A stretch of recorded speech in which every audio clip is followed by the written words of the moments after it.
पश्चिम बंगाल के सभी जनों को जय श्री राम।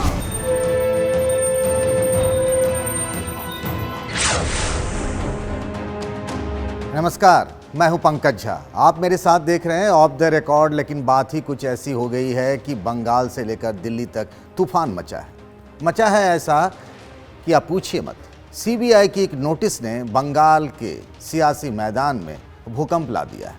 इसलिए तो लोग पूछ रहे हैं, ख़ास तौर से ममता बनर्जी की पार्टी के लोग, कि क्या भतीजा तो बहाना है, असली ममता बनर्जी पर ही निशाना है।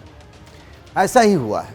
सीबीआई की एक नोटिस अभिषेक बनर्जी की पत्नी रुचिरा बनर्जी के नाम पर गया है। उनसे पूछताछ की गई है। कोयला घोटाले में इस तरह की खबरें आ रही हैं कि उनके भी बैंक खातों से कोई संदिग्ध लेन देन हुआ है। ऐसा कहा जा रहा है। ये मुकदमा पिछले साल के नवंबर महीने का है। अब बता दूं मैं आपको कि सवाल क्यों उठ रहा है। किसी भी चीज़ में, ख़ास तौर से राजनीति में, जिसे हम पॉलिटिक्स कहते हैं, उसमें टाइमिंग का बड़ा महत्व है। पॉलिटिक्स में अगर कोई भी दांव सही वक्त पर चल जाए तो फिर उसका असर दूर दूर तक होता है। लेकिन इस टाइमिंग के, यानी सीबीआई की नोटिस की, वो भी किसके लिए? अभिषेक बनर्जी के लिए।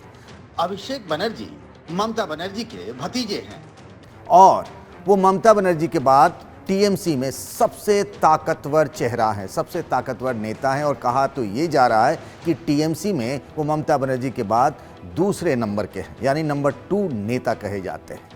और इसीलिए अभिषेक बनर्जी ने खुद उस सीबीआई नोटिस को ट्वीट करके कहा है कि हम कानून का सम्मान करते हैं, लेकिन हम इस तरह से डरने वाले नहीं हैं। तृणमूल कांग्रेस ने भी एक बयान जारी किया है और ये कहा है कि धीरे धीरे करके बीजेपी के सहयोगी दल उसका साथ छोड़ रहे हैं, लेकिन सिर्फ 2 ही संस्थाएं उसके साथ रह गई हैं। वो है ईडी और सीबीआई। देश की सबसे बड़ी जांच एजेंसी सीबीआई और इन्फोर्समेंट डायरेक्टरेट, जिसे हिंदी में हम प्रवर्तन निदेशालय भी कहते हैं। तो क्या वाकई में ऐसा है कि अभिषेक बनर्जी की पत्नी रुचिरा के नाम पर नोटिस थमाकर अभिषेक बनर्जी, और फिर यूं कहें कि ममता बनर्जी को ठीक चुनाव से पहले डराने, धमकाने और उन्हें घेरने की तैयारी हो रही है? और ये हो भी सकता है, ऐसा हुआ भी है। आप याद करिए, पिछले साल की ही बात है जब सचिन पायलट ने अपने ही घर में, यानी अशोक गहलोत के खिलाफ बगावत कर दी थी।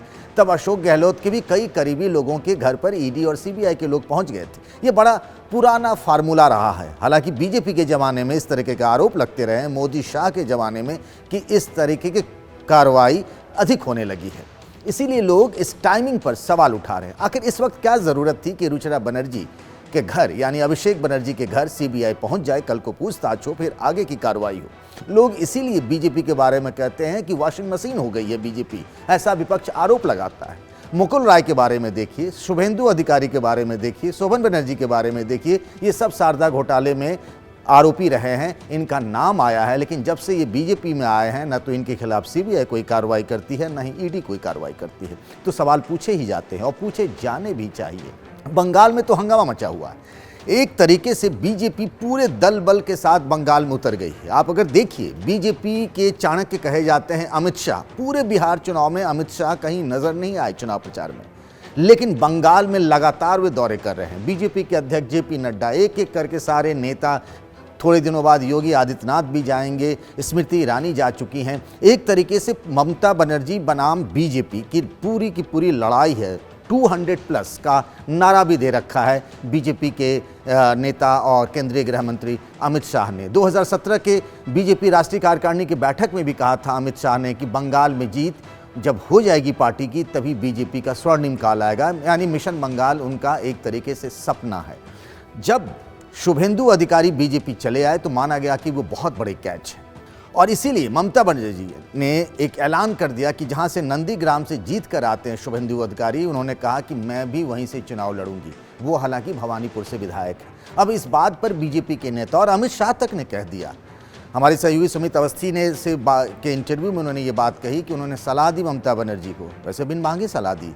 ऐसा कहा जाता है कि वो भवानीपुर या नंदीग्राम में से किसी एक ही जगह से चुनाव लड़े।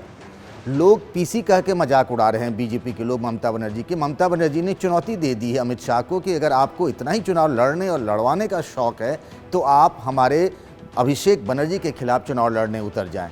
तो एक तरीके से दोनों तरफ से जुबानी जंग के अलावा भी बहुत कुछ है तर्कश में बीजेपी की और ममता बनर्जी के दोनों तरफ से तीर चलाए जा रहे हैं।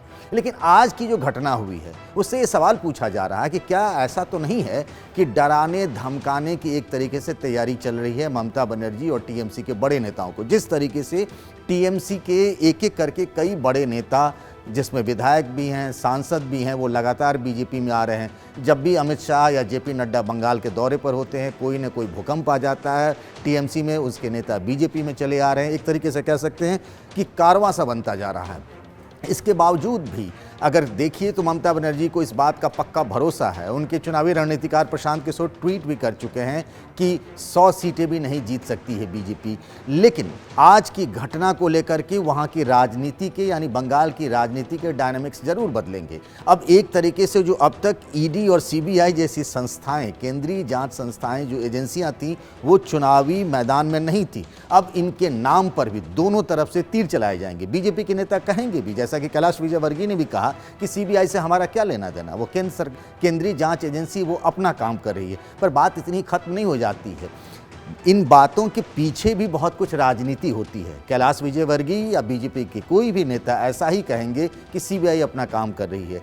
एक वो फिक्स्ड सेंटेंस है कि law will take its own course, कानून अपना काम करती है। लेकिन उस टाइमिंग के जिस वक्त में ये नोटिस गई है और जिस व्यक्ति की पत्नी के नाम पर नोटिस गया है तो सवाल उठेगा। और इसीलिए सवाल उठाए जा रहे हैं कि कहीं अभिषेक बनर्जी की पत्नी के नाम पर जारी नोटिस ममता बनर्जी को घेरने की तैयारी तो नहीं है। आज के लिए बस इतना ही, फिर आप सबसे मुलाकात होगी किसी नए मुद्दे के साथ।